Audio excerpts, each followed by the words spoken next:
Oh, hello. Fancy seeing you here on a Monday morning, but glad you could join us. Welcome to Monday Morning Coffee with Inside the Firm. Each week we will be interviewing local, regional, and national business leaders to give you an inside peek into how they lead their businesses to success in an ever-competitive business climate. So pour yourself a hot cup and enjoy the show.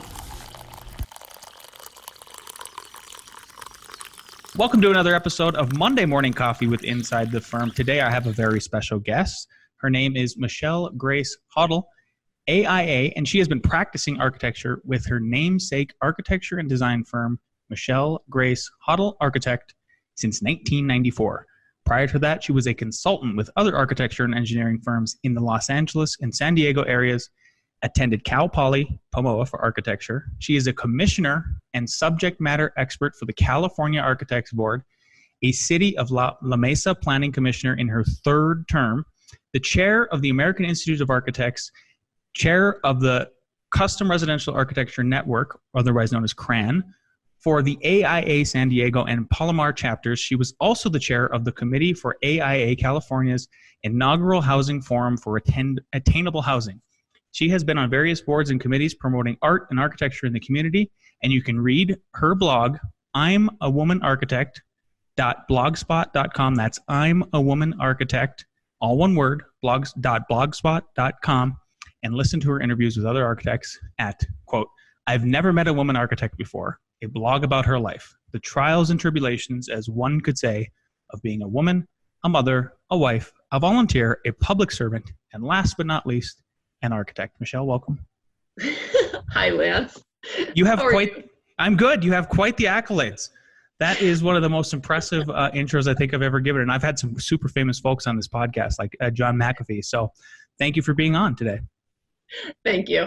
Well, as they said on the Architect thing, I'm the most senior person that they interviewed, which I've never been that. I've never had that title of being the most senior person. Well, you certainly earned it. I mean, I had to read this. I mean, the commissioner part is interesting. I'll have to ask you about that later because I don't know how. I've thought about maybe I should be on a commissioner board at some point. I don't live in the city, so I can't actually do it. But maybe if there's a county one at some point. But let's kick things off by tell us about how you got into architecture. Were you a small girl growing up? Was your dad an architect? Your mother an architect? What drove you to architecture? No, my parents weren't architects.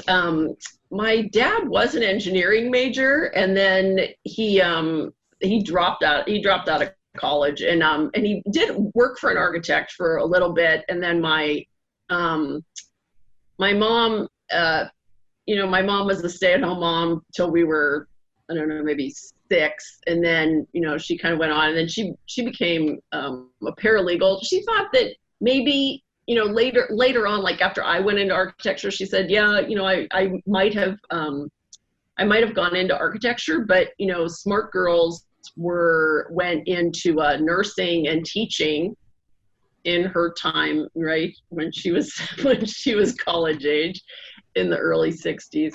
And and otherwise, it's like you went to kind of secretarial school and became until you got married and became a mom. So, and then my stepdad is a design engineer. He's retired now, but he designed printing presses. Oh, okay. Yeah, kind of specializing in color format. So he designed the printing press for the USA Today with the company that he was working for, like back when they first started in color printing, and kind of went to all those different things. And I have a little blog about that in my blog about how when he came back from one of the conventions with like an LED, and my brother and I are like, who cares? What are they ever going to do with an LED, right? Like like who cares about bending light, right? With different stuff. And now it's everywhere. Yeah, now it's everywhere. So I, in 8th grade, we had to choose a profession. And so it was a little box of cards at that time, right? We didn't have the internet because this is like in 1978. So we had to choose a profession. So I chose 3, architecture, an architect, artist or a drafter, because I had heard that there was a lot of math involved with architecture, and so I didn't know whether I'd be able to do it. And in fact, I couldn't do it. That's the reason why I say attend Cal Poly, because I never officially got my degree because I couldn't pass college algebra. But one of these days I'm going to take it, and I am going to pass college algebra, and then I will be able to get my. Is that the only class that you need for the Cal Poly? Oh, interesting. Yes, okay. Yes, it absolutely is. Yeah. They won't let me with.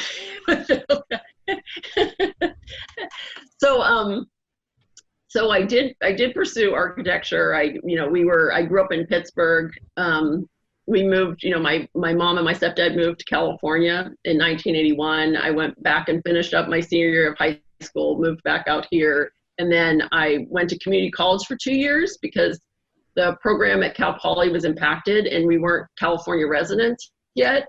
So I went to community college and then transferred to Cal Poly Pomona, and went to school in Denmark for a year there, pretty much did all of the courses. And then when I was going to community college, I started working for an architect. So I've been working for an architect since 1983. And, after I got out of school, worked for a woman that was up in, on the west side in Los Angeles, and, worked for some other architects up there.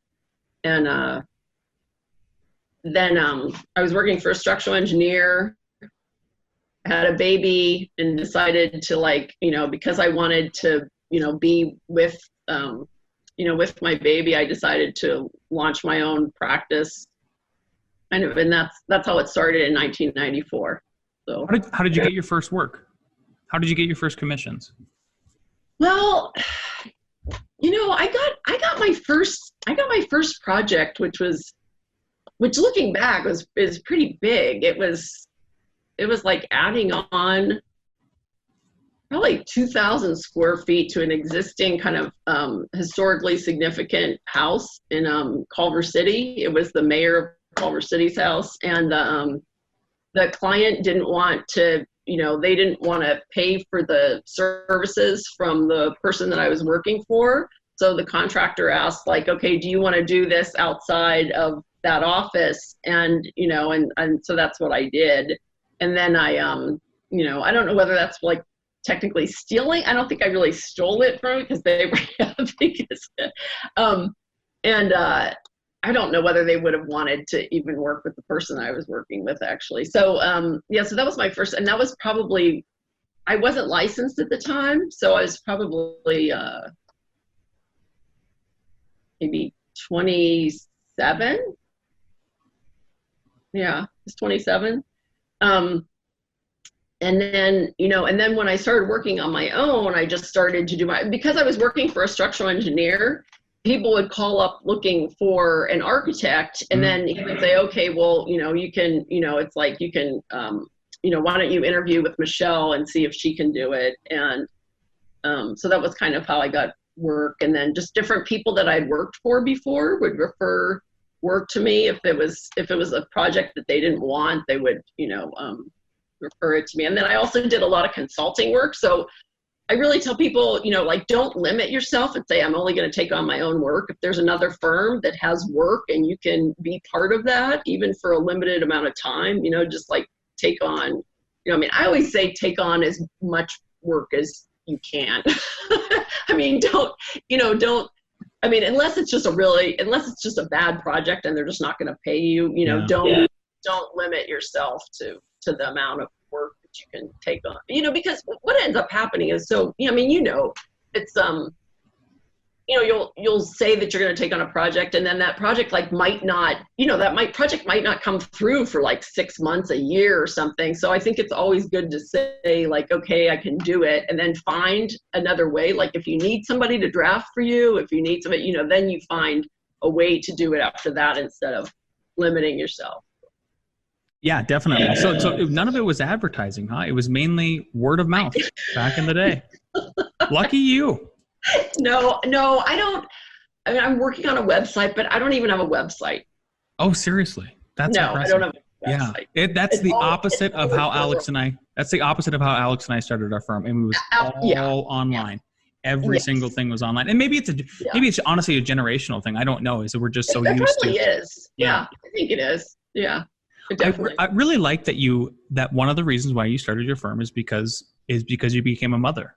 Yeah. And that you actually saw starting your own firm as then you be able to basically, it's like your way to freedom. And it was much the same when I was, I had flow custody of my I have 4 children, 2 of them are biological, 2 are step, but the biological, I had full custody for 3 years. And so I was a single dad, and the same thing as you. I mean, that's when I started the firm, and I never missed a field trip or anything like that. Mm-hmm. So a lot of people, I think, when they think they need to start a business or they want to start a business, that it's going to completely take up all of their time, and they wouldn't have the kind of freedom that you and I are talking about. How did you maintain balance? Did you always have a premonition for maintaining balance like that, or was it sort of forced? And by forced, I mean like you got to feed the baby. You got to take care of the baby. Yeah.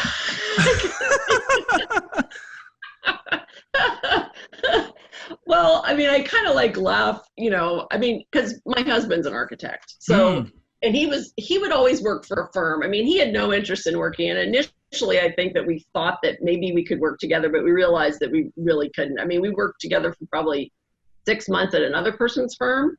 And it just, we're just not set up that way.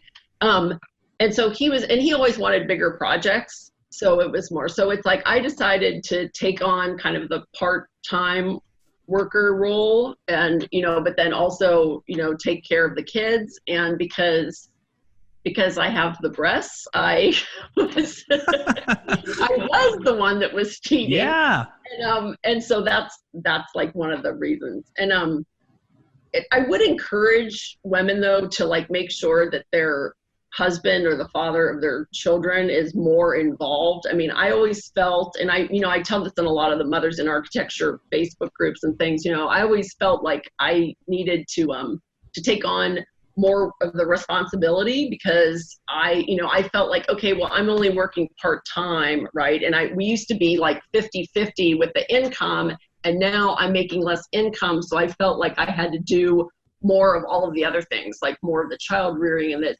But what you do is you end up, you have, your spouse doesn't know what it's like most of the time.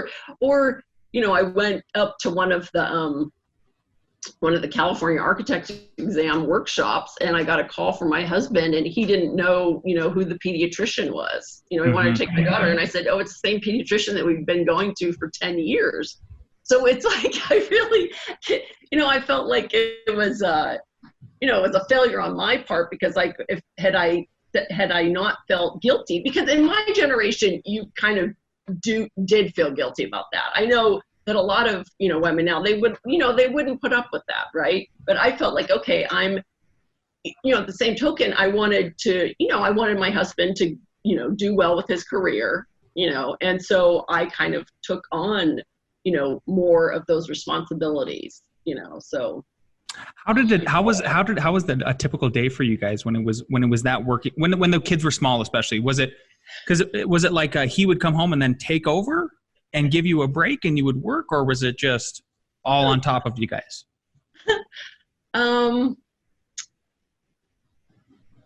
We didn't have any childcare for like the first year, probably. I mean, we did have a family member, not from my family, from his family, who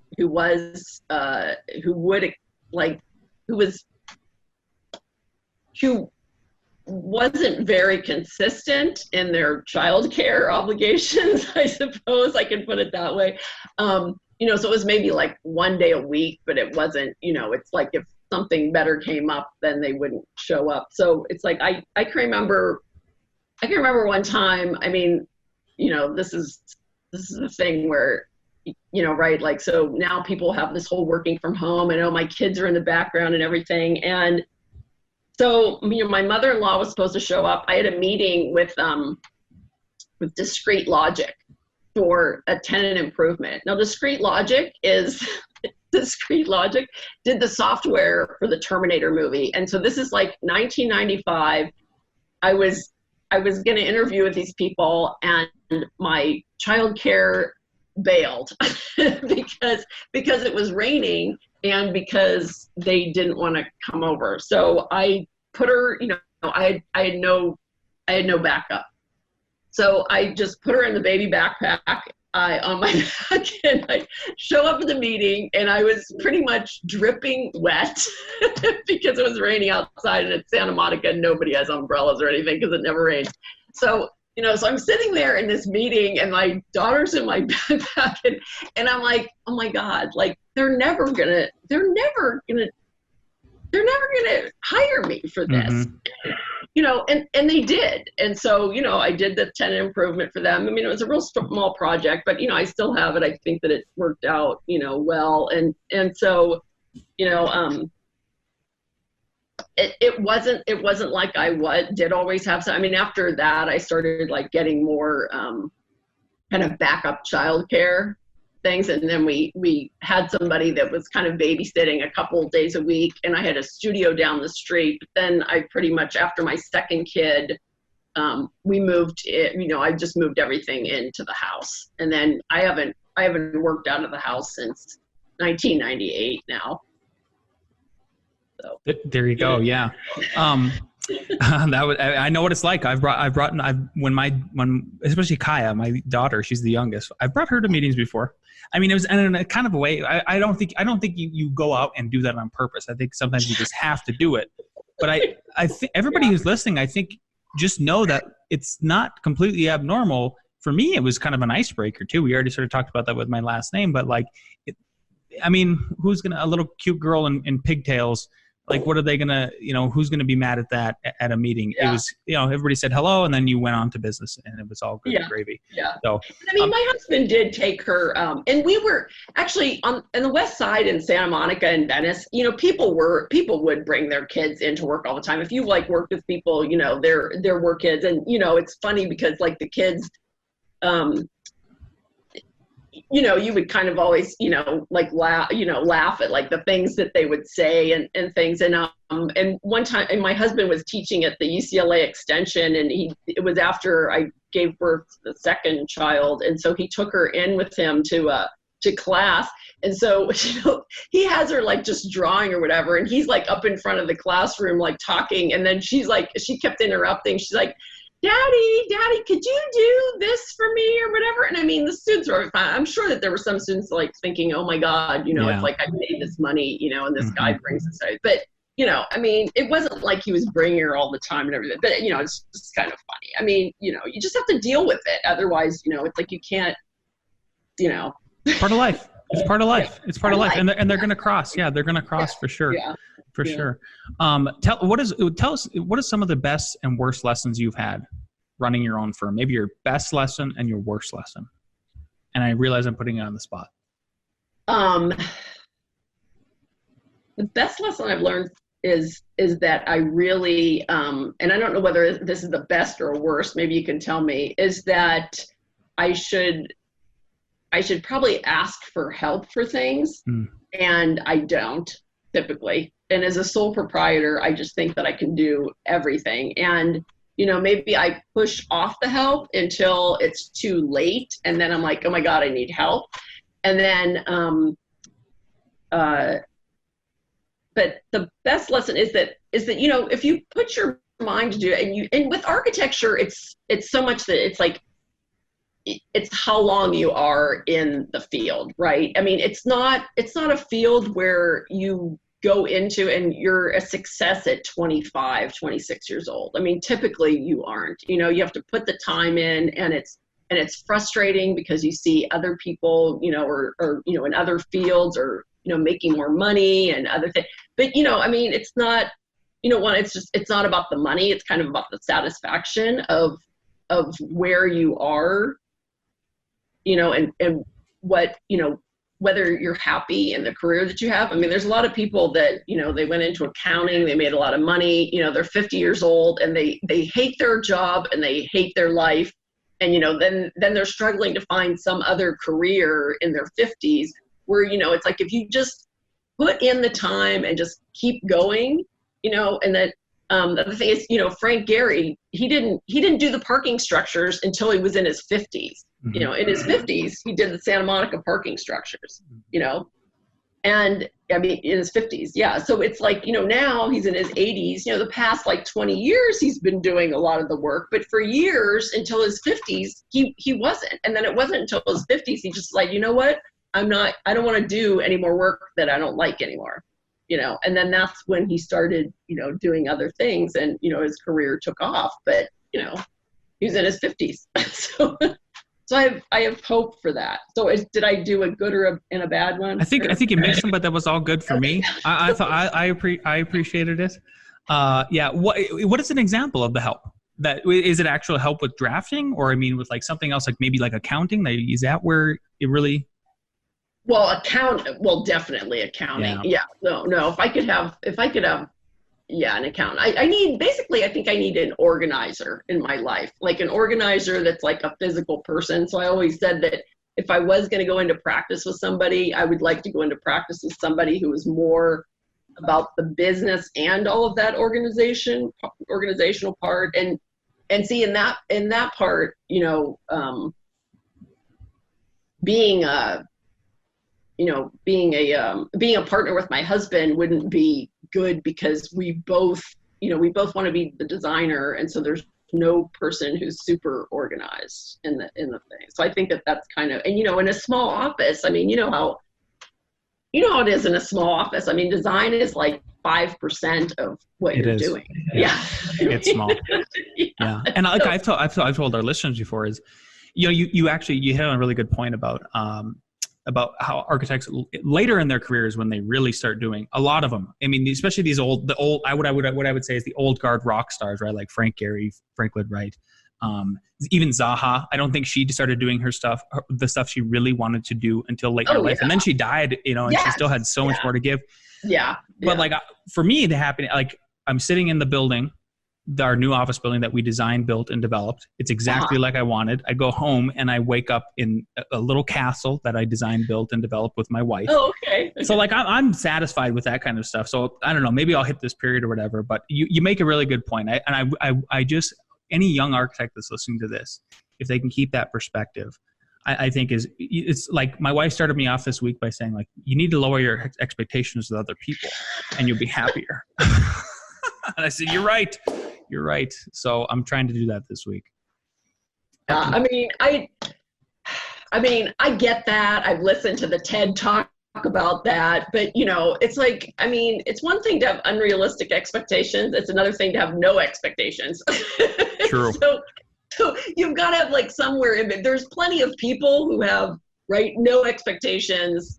They don't really care about what they've done, right? It's like any little task is like overwhelming to them. They're, you know, they need help with everything. And then there's the architect, right? It's like, I'm going to do this thing. I'm going to take on all this stuff. I don't need any help. And, you know, and now I'm overwhelmed and I'm angry, you know? So it's like, we have to, if we can find some happy medium, you know, that's fine. Otherwise, I mean, you know, you can look at what you can look at what you have, and, you know, and say, okay, let's put it in perspective.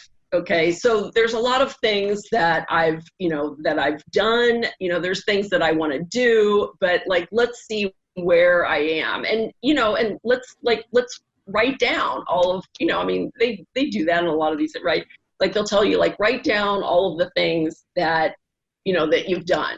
Right. And then like write down things that you want to do. But if you start writing down all of the things, you know, it's like a lot of architects, and I see this in the moms group too, you know, they'll say like, oh, I'm going to take time off of my career, but I don't want to be a stay-at-home mom. And I'm like, or I don't want to be just a stay-at-home mom. I'm like, oh my gosh. I said, there isn't any architect that I know who's a woman, right, or a man that like says like, I'm just going to be the stay-at-home dad, or I'm just going to, it's like architects, they just can't be that like, oh, I'm just going to be the stay-at-home dad. You know, it's like they're constantly doing stuff, right? So it's like you're the stay-at-home mom or you're the stay-at-home dad, but you're like leading some committee at school. You're like, you're teaching art docent to the kids, right? I mean, I've met several architects that have done the art docent program. Right? They're they're in the community, like doing, they're involved with a nonprofit. It's right, but they're also, raising their kids and doing all this other stuff, so it's like, there is no, as far as I'm concerned, there is no such thing as like the stay-at-home architect mom or dad, just, I don't think yeah, I think it's just the opposite of our core, and I think that's what you were getting at is that we always have to be doing something for sure. Let's kind of switch gears in a little bit. Some of the biggest questions I want to ask you, because of your intro and the blog, you're a big proponent of women in architecture. So tell us, what are some of the challenges that you overcame as a woman in architecture, and do you believe these same challenges still exist? Okay.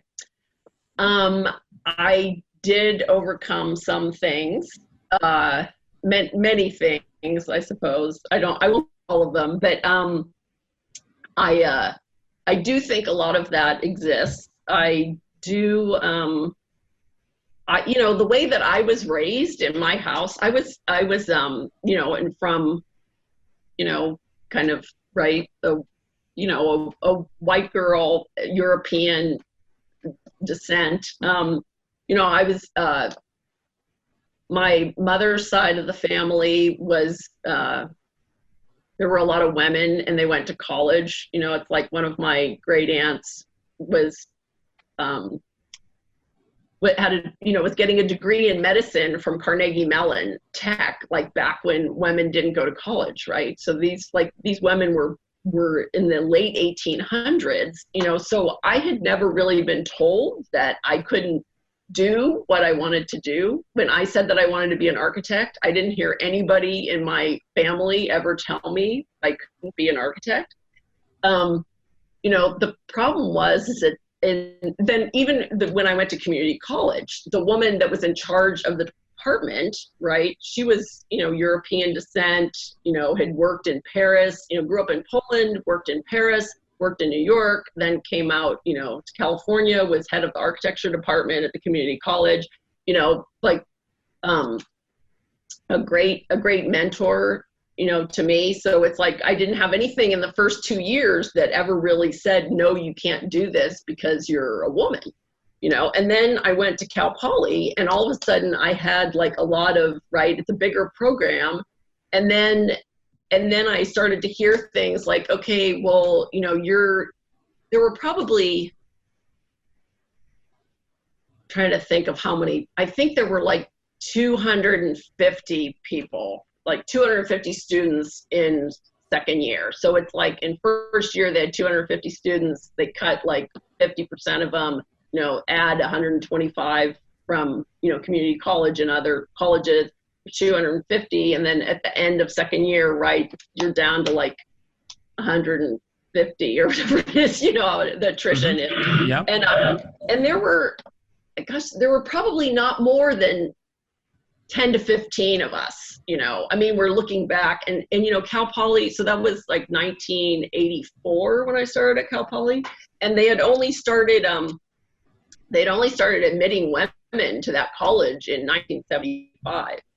So, to Cal Poly Pomona, they didn't have any women at that college before then. And then into the architecture department. So one of the people that was one of our instructors, she was actually the first, and she was at the time, I think she was only 35. Wow. And she was one of the first graduates of Cal Poly Pomona, first women graduates of the Cal Poly Pomona architecture department.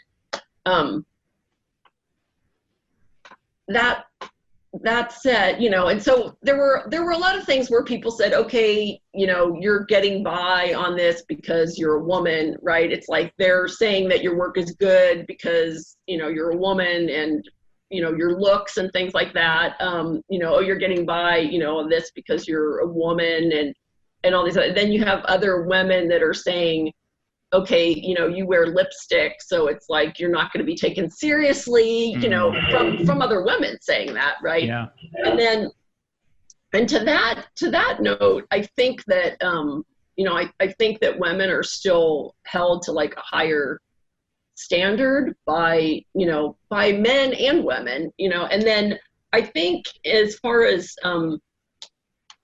as far as, now it's like 50-50 with students, but, but women are still not getting licensed and still don't go on in the profession. And, it's the whole missing 32% thing with, the equity by design from AIA San Francisco. And, it's still that, we're meeting these pinch points, right? So it's like, you get out of school, you don't get licensed, maybe you can't find a job, maybe you like hate the profession because of some discrimination, because you're constantly, people are constantly saying things about you. And I know that some women say, oh, I've never been discriminated against. I think maybe they just maybe they're not conscious of it, or maybe they just don't hear it, or it's said behind their back. I mean, I still hear things today about how, like from other bigger offices, it's like, oh, well, we can't fire them, when they're on maternity leave, but we're going to wait until they come back. And then if they're just, if they're just taking too much time off, or they're not contributing to the firm, then we'll get rid of them then, and it's like, I mean, literally, I heard this less than a year ago, and the person that was saying it was a woman. Oh my goodness. It's so interesting. I did not expect you to bring up women talking to women in the way that you did. Even just now, about this within the last year at all. I did not expect that. So that's interesting to me. I think you're a bad boss at this point if you aren't preparing for maternity and paternity leave, because it is equally important as a man who also did not get to take any time off. Yeah. I mean, you never get it back. You never get that back. It's so critical to life. Yeah. So. Yeah. Yeah. So it's like the woman like decides that she's going to take the most of the time, unless the spouse makes more money, right? So it's like the person who's going to make more money is going to be the one that's going to keep their job, where the person that is making less money, which, traditionally is the woman, though it isn't all the time. I mean, I know that there are many architects out there who are their wife is making more money. And so that's kind of what, So I think in that way, I mean, I've kind of said like the whole telecommuting thing, which is really interesting, right? So we're talking about telecommuting, and so many firms were saying, oh, we could never telecommute. We can't telecommute because we're such a collaborative process. And then this COVID thing hits, and everybody has to telecommute, right? And then of course, coming back from it, a lot of these firms are like, okay, you have to be here now, and, we want you, but, childcare hasn't opened up. Right. So it's like people are being told that they have to be back to work, but there isn't any childcare. And then they're saying like, well, can I still telecommute? And then these these firms are saying, well, no, you can't telecommute, but there's no childcare open. So what are you going to do with your kid? So it should be interesting the next several months. I mean, to see kind of how it plays out, Yeah, I was hoping we would have almost a near ubiquitous permanent push after this, to where everybody goes, oh yeah, we can be flexible. There was an article I read from the Atlantic about 2 or 3 weeks ago, and it talked about how we are in 3 different economies right now: 1830, 1930, and 2030. We're in 2030 because what we did is we compressed 10 years of telecommuting into 2 months, and we're there. For us, we were already there. Alex and I were, as far as being able to do that because of how we teach at CU, and we were already trying to be as flexible as we could for employees. And my perspective as a single dad too was, I don't ever want my employees to have to feel guilty about working or having to take care of the family and stuff. I think in an age of where there are no company men anymore, or women, you know what I mean? In the sense that like they're going to be there for 30 years. How else are you going to start rebuilding loyalty again? Unless I think that's one of the ways that it could happen. Yeah. And I mean, I think it's interesting that, for years, like people are like, well, I'm good friends with a person who's buying out a firm with 500 people. And they keep saying like, oh, how are we going to get people to like, to stay in this firm? And I'm like, to be flexible with work-life balance. I said, that's what it's going to be, especially for some of us who are the sandwich generation. It's not just the kids, it's parents that we're going to have to start taking care of. And, and it's like, or, spouses. I mean, it just kind of depends. So you have to be flexible with that. I mean, you just can't expect that everybody's going to, commit. And, it's like, these old days of, oh, you have to be committed for 60 hours a week. I mean, it's not good for anybody. It's not, I mean, it's not good for your health. It's certainly, it's like we certainly don't have very high, I mean, there's a lot of mortality. Yeah. Oh, 100%. You know what I thought? I always thought, I thought it came from school, and that if the best student, Alex and I were some of the best students at the end, and it came down to time management. It's like the people who had to do the onliners over and over again were just very bad at poor time management. So, and I think that's ubiquitous. And I don't know if it's still that way with architects, but I would hope that we have you can time your time. You can figure it all out. You can tell people no. Doing the 60 hours a week is just unacceptable with our firm because of exactly what you're saying. Is I think you got to be 40 hours. We're done. Like, you got to work hard to play hard, and get past that. Tell us about your wonderful blog, and when and why did you start it? I've said this on other things, and then people like give me flack about like saying that, about how I like don't have enough good things to say about Bob Borson, but I mean, but it did kind of start with Bob. I mean, I don't even think I was a follower of his blog. I have no idea like how I think maybe I was on Facebook and then like saw it or something. I mean, anyway, it came up or somebody else had commented on something. So I looked at the blog, and then it turned out that there was, I think it was supposed to be like a day in the life of an architect. And the people that had turned in the blogs, it's like there weren't that many women that had turned in blogs. So I like said, okay, you don't have that many women that have blogged about this for their day in the life. And then I had copy pasted a link to Rosa Shing's, Equity by Design, missing 32%. And then if you're posting if you copy a link onto somebody's blog, it automatically goes to the moderator. So then Bob said like, okay, well, why don't you blog for us? And at the time my daughter was in Spain, and I was going to go pick her up in Spain and then like go to Denmark where I studied. And so, I have the email, and I think I posted it in one of my blogs, and I just said, maybe when I get back from Spain, I'll blog in your #ArchiTalks thing.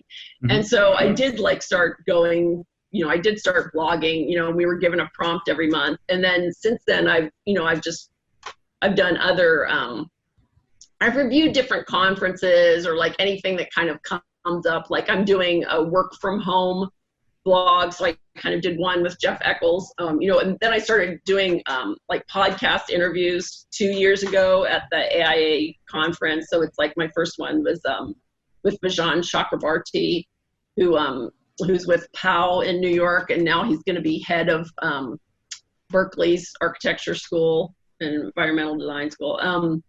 And, I've interviewed Bob Borson, Mark LePage, Laura Teagarden, a bunch of other people out here and around here. So I can interview you too, Lynn. Yeah. So then, so I've kind of put different subjects. So we've like talked about, so for this whole work from home thing, one of them was about how you can make your home better for, for working out of it and just being like stuck in the house. And then I did a virtual travel one with one of my friends from Australia, Mark Dixon. And so, there's the 4 questions, and I kind of ask the questions and then it goes into it. Yeah, I encourage everybody to check it out. No, it's a good read. They're all good reads. So go check them out. Thank you. One last question I have for everybody. I ask everybody this. Okay. So knowing what you know now, and if you could go back in time to meet your former self, what advice would you give yourself before starting your own firm? Oh man. I never,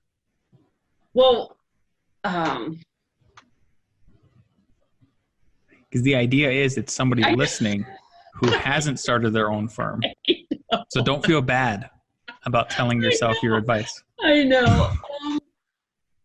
I think like I think be more organized, though. I don't know. I mean, and have a business plan. It's like, I never, I just kind of like started it. And, so people are always like, oh, how did you start it? I'm like, I just started it, and like 26 years later, I don't have a business plan. I kind of like know where I want to go, but I mean, really for like the next 10 years, I want to have a clear vision and concept for that. So I think, being more organized with all of those, kind of all of those things, I mean, if I had like an architect at the beginning, it's like that would have been really good for me, and I did one of the initial podcasts of the second kind of podcast that Mark did, and it's just like, yeah, I never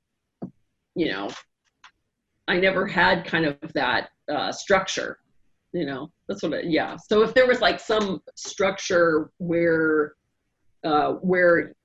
you would be able to run your firm from that structure, that would have been really good, otherwise sometimes it's just serendipity, right? I don't It is. No, it is. I haven't even figured out how I would answer my own question, to be honest with you.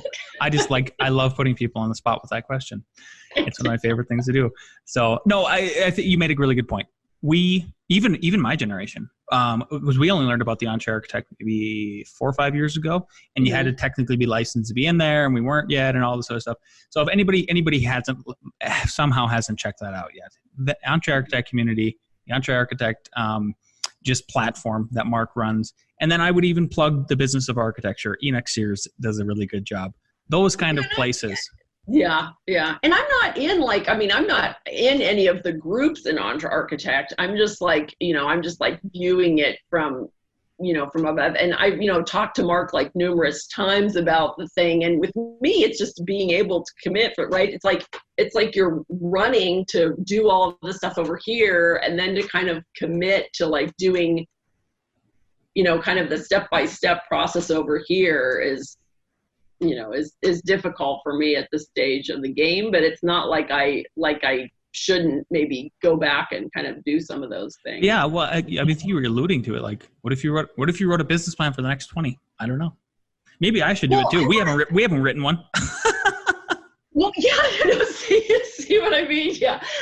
And I want to get into, I want to get more into development, right? It's like, that's what, I mean, like you guys, I mean, I'd be totally happy with that. And, other people have said, well, you still have to be on the hook with development. And I'm like, no, I know it's not just about being on the hook, but if you're not finding a client that wants to kind of do the work that you want to do, I mean, maybe it's because there isn't a client like that. It's like that you being the client is gonna help you make those make your dreams a reality. Yeah, I think every architect should try it once, even if they just buy a lot and build one house, design, develop, and build one house. Oh my gosh, all the lessons.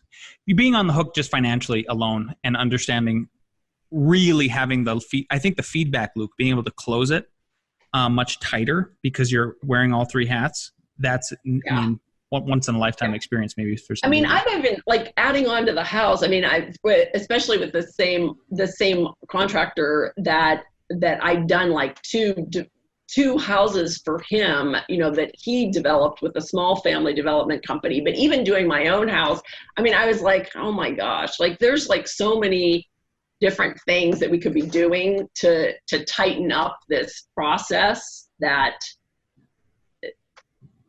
I mean, it's just, it's amazing. It's worthwhile.